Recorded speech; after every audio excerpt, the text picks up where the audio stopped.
Hello and welcome to another lesson in the Designing VMware Infrastructure video training series. In this lesson, we're going to be talking about building security into the logical design. In this lesson, we'll start out by reviewing some of the security solutions that you may use as you look at building security into the logical design for your VMware infrastructure. Following that, we'll talk about mapping your requirements or other design factors to security solutions to satisfy those design factors. We'll then use our mind map construct to continue our holistic review of the vSphere design as we look at considering related areas. And then we'll expand our view of related areas just a bit to look at specific design impacts. This is related, but not quite the same, and an important part of maintaining a holistic view of the relationships that exist inside every VMware infrastructure. Unlike other areas in the logical design, the security portion of your VMware infrastructure is really more about selecting specific security solutions and mapping those against the requirements that are defined in your requirements analysis. In other parts of the logical design, as I've discussed with you in other lessons in this course, we keep our discussion very high level and we generally avoid discussions of specific products or specific technologies wherever that's possible. However, in this case, the high-level overview of what the security requirements are is actually done in the requirements analysis, where you will define requirements and risks and assumptions as well as constraints, and those are actually the high-level sort of framework that dictates what security is going to look like. So there's no need to do a logical security design. Instead, what we need to do is look at the security solutions that are available and then map those security solutions to our design factors as part of the logical design. And we do this before we get into the physical design so that we can ensure that as we map the logical design onto the physical design, we can ensure that everything is maintained properly and not compromised by our choice of solutions in the physical world. So in order to get an idea of what security solutions are available, I thought I would take a few minutes just to review some of the security related products that are available from VMware that you might use in defining some of the security solutions when you build security into your logical design. This is by no means a comprehensive list, but it will give you an idea of some of the things that are available to you. For example, in vCenter Server, there is the concept of role-based access controls. So if your design factors are calling for different levels of access into vCenter Server to be able to do different actions and have different permissions inside vCenter Server, that might be an indication you need to use role-based access controls in vCenter Server. That might be an available security solution that you will choose to map into the design. If your design calls for any form of multi-tenancy, perhaps you are working with an organization or perhaps your own organization has a need to support multiple tenants inside the environment where resources are isolated and tenants are not aware of each other in the environment. That might be a situation in which you need to deploy something like vCloud Director, which has that multi-tenancy support. There's also the vShield suite of products like vShield Edge, vShield App, or vShield Endpoint. I won't go into great detail around those products specifically, as there's plenty of information found elsewhere, including on VMware's website, about those products and what they're capable of. But if your design factors are leading you to have to put in some sort of network-based security, firewalling, address translation, anything of that nature, then perhaps vShield would be one of the solutions that you might choose to deploy. Perhaps your environment has a need for compliance support and change control. Then you might look at something like vCenter Configuration Manager. And in addition to these, which are all VMware-related products, there's a wide plethora of third-party security solutions from a range of additional vendors and providers that you might also choose to map in to your design. The important thing as you look at all these available security solutions is being able to determine which solution I need to use and how I need to use it, and that's done by mapping our requirements against those security solutions, which is what I'd like to talk about next. The design factors are really your key to knowing which security solutions you're going to need to use and how you'll go about using them. Recall that the design factors, as I went over with you in another lesson in this course, are the things that are going to shape the design throughout the whole design process. The design factors are your requirements, which may be functional or non-functional.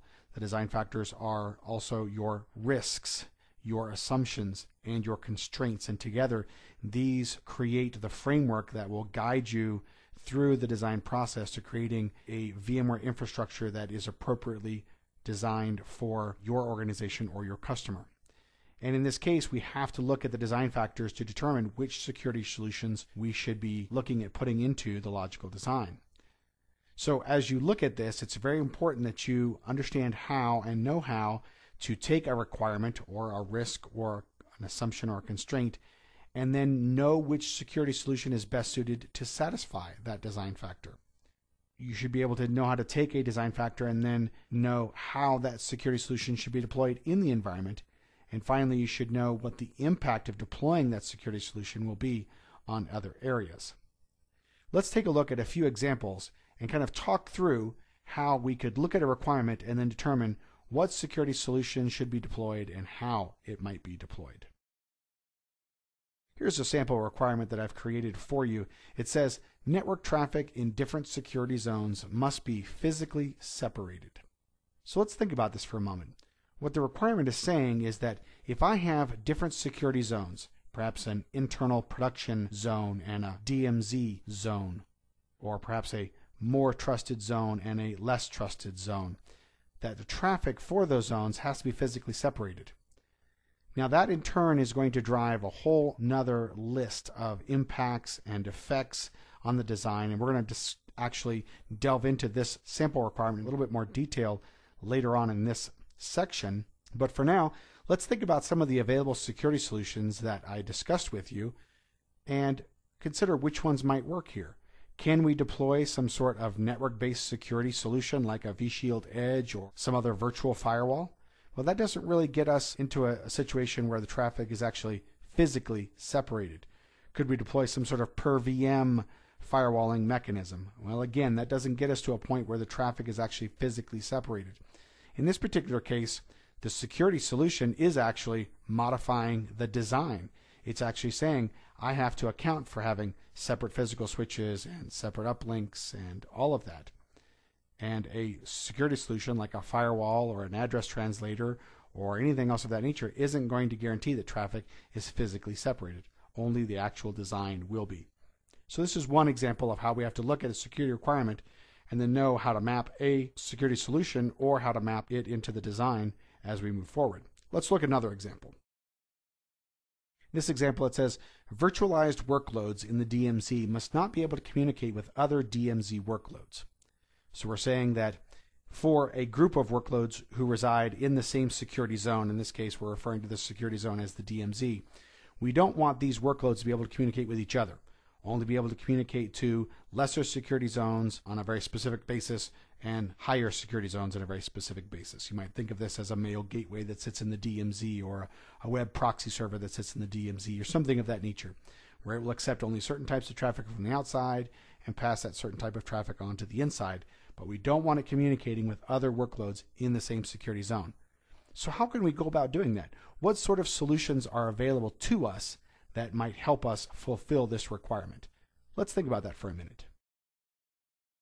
So there's a couple different options, and if you've been furiously scribbling down some options, then good job. Here are a few requirements or a few options that might help us satisfy that. You might be able to use something like the Nexus 1000V distributed virtual switch, which supports per port ACLs and therefore would allow us to do access control lists that enforce traffic on a per VM basis.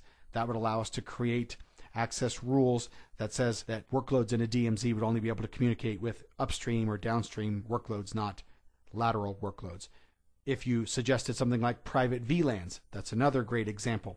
Private VLANs allow us to create a structure whereby workloads cannot communicate with each other in the same security zone or same VLAN, but they can communicate with an upstream host. Perhaps you suggested something like vShield App, which is a per VM firewall that allow us to create, again, firewall rules to control what type of traffic is allowed into or out of particular workloads. That's another great example. All of these are examples of various security solutions that you could map into this requirement in order to satisfy that requirement. The trick, of course, is being able not only to map a solution into this requirement, but also understanding the impact of mapping a solution into this requirement. That is something we're going to explore in a bit more detail later on in this section. But first, before we get there, let's take a look at one more example. This example is actually taken from a fairly important document. This is the PCI DSS Virtualization Guidelines, version 2.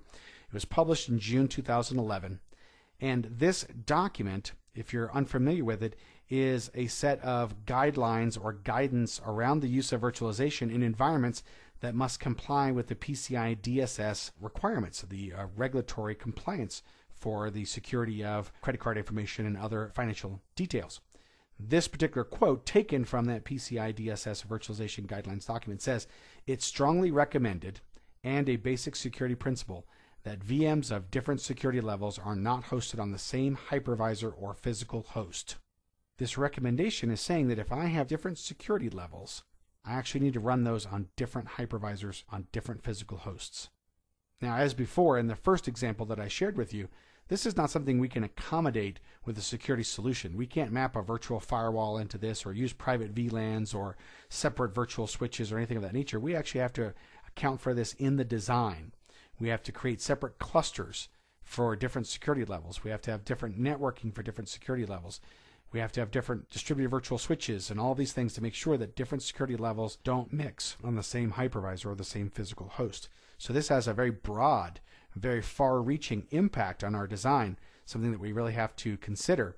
And in order to consider that, we need to understand what the related areas are. When I make changes in the security area, what are the related areas that might also be affected? And to do that, we're going to go back to a concept that I've shared with you in other lessons in this course, and that is a mind map. Here we see a mind map similar to ones that I've shared with you in other lessons in this course. And the idea behind the mind map, even though it appears to go one way, and I've reinforced this in other lessons as well, that this is a two-way flow. So not only does security affect other things, but other things also affect security. But I've taken the area of building security into the logical design, which is our central point here, broken out 5 sample areas within security. And these are not the only 5, but these are 5 that will help jumpstart our discussion. And underneath each of those, listed a few areas that could be affected by decisions within a particular area or design criteria within a particular area. For example, so if we look at multi-tenancy, which is our second option here, it has an effect on management design. Okay, if I'm going to deploy something like vCloud Director to supply multi-tenancy, well, that's going to affect how I build clusters. It's going to affect how I deploy vCenter Server. It's going to deploy whether I have a separate management cluster in case I'm going to virtualize the multi-tenant level components themselves, i.e. vCloud Director. It'll affect your financial constraints. It'll affect your network design. It'll affect role-based access controls and licensing. It has an effect in a variety of different areas. Same goes for, let's say, guest OS security. Are you required to perform certain hardening tasks on the guest operating system instances? Or are you required, or are you specifying in your design that certain functions between the guest OS and the hypervisor have to be disabled? If that's the case, then that could have impacts on your operational processes, could have impacts on your financial constraints or your licensing. I won't go through all of these. You can look at them and explore this and do your own diagram as well. But there's another aspect to this that we haven't really discussed in other lessons in this course that I want to discuss with you here, and we will revisit it in a few other lessons here and there. And that is the idea of what is the impact. This diagram helps establish the relationship. So we can establish a relationship, let's say, between network security and the physical network design. But that relationship is only one dimension of it. If there is a relationship, if there is a cause and effect relationship there, what are the actual impacts? What will we actually have to account for if we make a decision within the network security realm, and how specifically will that affect physical network design or virtual network design for that matter? And so to help explore that, I'd like to introduce you to another diagram that I've created. Diagrams are not necessary to do this sort of analysis, but it may help you understand the relationships and the cause and effect relationships between the various pieces. So in this diagram, I've taken one requirement, the example requirement that I shared with you earlier in this lesson that states network traffic in different security zones must be physically separated.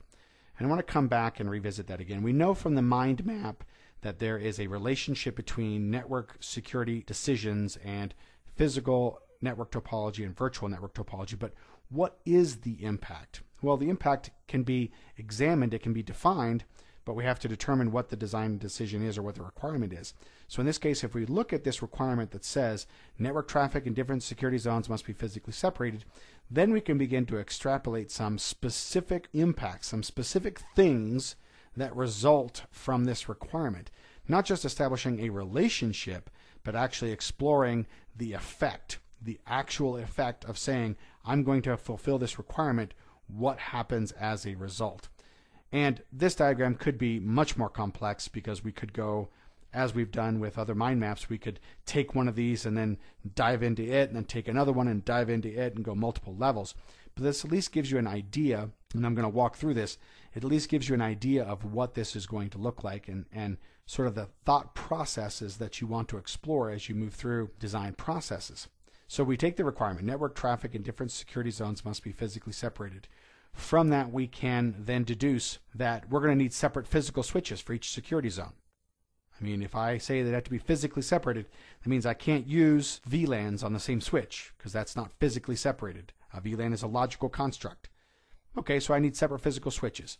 Well, we could, it's not listed here on the screen, but we could extrapolate from that we're going to need at least 2 physical switches for each security zone because we want to make sure that we don't have a single point of failure. And as a result of that, because we're going to have more switches in each security zone and more switches for all the security zones, then we can follow that through to the yellow box, which says, well, my financial constraints are going to be affected because I have additional equipment that I have to purchase. I don't have 2 switches with 3 VLANs. I now have 6 switches, 2 for 3 different security zones, let's say.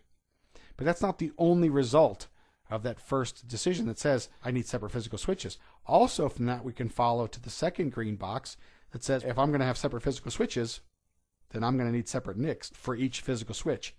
I have to have some way of physically connecting the switches in each security zone to my ESXi hosts, and that's going to mean separate NICs. I can't take one NIC and plug it into 2 different switches. It doesn't work that way. Even if it was a dual port NIC, we still need separate NIC ports. Okay, so a dual port NIC might work, or a quad port NIC or something like that, but I need different NIC ports that have to go for each physical switch or each security zone, which means potentially I could have to buy more network interface cards or multi-port network interface cards, both of which might affect your financial constraints. But that's not it yet at all either. There's another impact that results. If I have separate physical switches and separate NIC or NIC ports, then I have to have separate vSwitches or per port group NIC failover configurations. Because if I have separate physical switches and I have separate NICs that are going to each of those physical switches, then I have to have some way of controlling the traffic coming out of the ESXi host to say that security zone A should only go over the NICs that go to the physical switches for security zone A, and security zone B should only travel over the network interface cards that go to the physical switches for security zone B, and so on and so forth. That means I either need separate virtual switches with uplinks that go to each physical switch, or I need a per port group NIC failover configuration where I have one virtual switch but separate port groups, and each port group is configured to only use certain uplinks. Which of these solutions is better? Well, that's going to depend on the other requirements and design factors in this particular situation. It might be simpler and easier to go with separate vSwitches, but there may be a requirement that says I need to use per port group NIC failover configurations or some other technical factor that leads us to go that way. And we could continue to go on and on with these sort of impacts and cause and effect statements. You know, I encourage you to explore this as much as you need as you work through your vSphere designs to make sure that you continue to reinforce not only the notion of the relationships, so we're reinforcing the fact that this is a holistic design, that it is intrinsically interrelated, everything is intrinsically interrelated with each other. So these sort of exercises not only reinforce that there are relationships here, but it also helps you understand the nature of the relationship and what is actually occurring, what impact actually happens when you make a design decision. You could do this in a variety of ways. I chose to use a diagram here, created using a diagramming tool, but anything would work, a text file, an Excel document, a Word document, whatever works best for your particular work style. As we now wrap up our discussion of building security into the logical design, let's review what we covered in this lesson. We first looked at some available security solutions that you might choose to build into your design based on the requirements. Speaking of requirements, we then discussed mapping requirements to those security solutions. How do we go about looking at a requirement or other design factor and then select the appropriate security solution that needs to be plugged in to satisfy the design factor?